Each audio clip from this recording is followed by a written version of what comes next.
Welcome to Infinite Cloud AI. In today's video, I'm going to show you how to set up multi-factor authentication, or MFA, for your AWS root user account.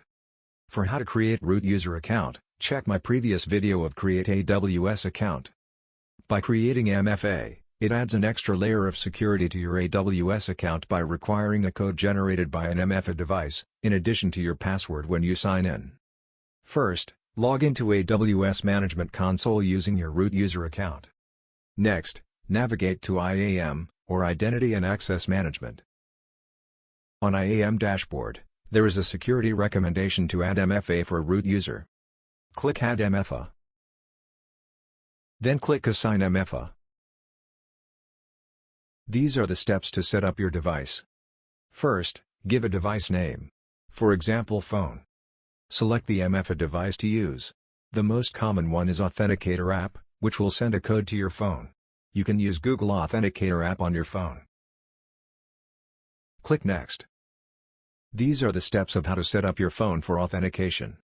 First, if you haven't done so, install the Google Authenticator app on your phone. Second, open the Authenticator app, choose Show QR Code, then use the app to scan the code. You will get a 6-digit code on your device. Enter the 2 consecutive 6-digit code you see. Then click Add MFA. Congratulations, you've now set up MFA for your AWS root user account. After you have set up MFA, it's important to test it to ensure that it's working correctly.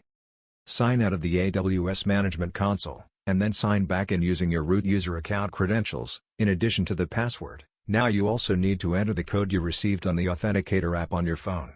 If you're able to sign in successfully, then your MFA is working correctly. By adding this extra layer of security, you can rest assured that your AWS account is protected against unauthorized access. Thanks for watching today's video of Create MFA for a root user.